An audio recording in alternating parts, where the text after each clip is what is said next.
Saint Bernard is an abbot around the time of 1100 AD, and he's quoted as saying, "The road to hell is paved with good intentions." Let's talk for a quick minute about the negative effects of a mission trip. Number one, dependency. When you have an organization or a church or a bunch of missionaries that keep going to the same place over and over without really creating a sustainable mission, what you're really doing is just bringing gifts to the community, which can be great. But the downside of that is the community tends to rely on your gifts and they become dependent on the things that you're bringing down, and that is definitely a negative. Number two, cultural insensitivity. People who come down from the United States have very little training. They are prone to say things that are just offensive culturally. One of my favorites that comes out of people's mouths fairly often is rice and beans. How can these people eat rice and beans with every meal? I understand that you're not trying to offend, but you need to understand that culturally that is offensive. Number three, and this is a big one, ineffective use of resources. It's very easy to waste a lot of money and a lot of time on a mission trip on things that will not matter after you leave. Maybe this community could use a fish farm. But if you're planting something that people are incapable of running after you leave, either for the talent or for the financial involvement, then you might be just wasting money. Nobody wants that. Number three, focusing deeply on the short term. Now, let me qualify this with saying if there's been some sort of a natural disaster and you're sending a one-week team down to help with disaster relief, that's a different animal. But if you're going into a deeply impoverished country that has a lot of poverty history and cultural poverty, thinking that you're going to solve everything in 1 week is just not accurate. What happens is that teams will come down with 1 week strategies and nothing that goes on after that.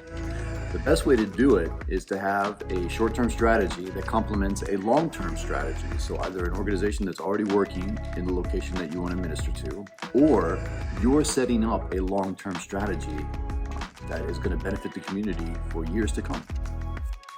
Number five, a colonial mindset. Did you know that worldwide, people from the United States are considered problem solvers? Culturally, we are problem solvers.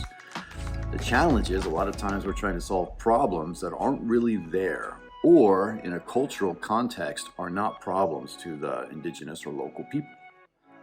When we walk in and we say, that's a problem, I'm here to fix it, that's a problem, I'm here to fix it, that's a problem, I'm here to fix it, you're undermining the dignity of the local populace, and you're doing more harm than good.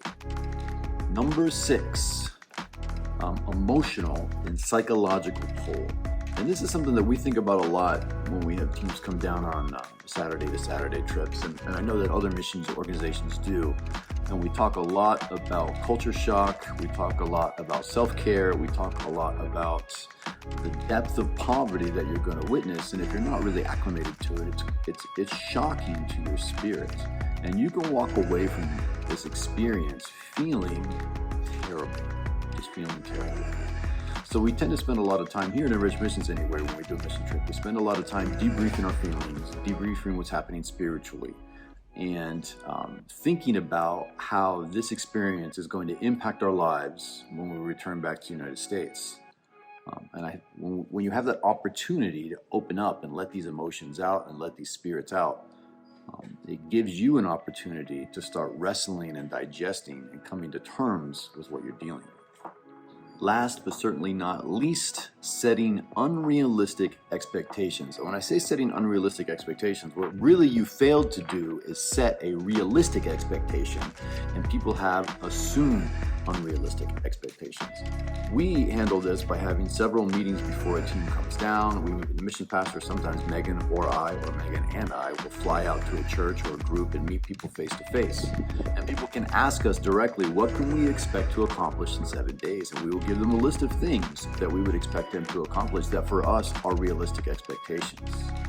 But when you set people up with unrealistic expectations, and they go to wherever they're going, wherever you have a plan, and they're not able to accomplish the thing that they have in their mind that they should have accomplished, what you end up is a poor mission trip. And people walk away feeling like they didn't do the job that God has called them to do. So as a mission leader, your job is to set a realistic expectation ahead of time. In conclusion, I love mission trips, and I am wholly supportive of mission trips. I will sing that from the rooftops.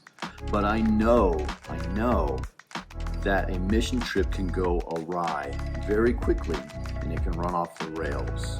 It can be a poor experience, not only for the people that you're ministering to, but for the people who came down to minister. All of that can be alleviated with really careful planning and a strategy ahead of time.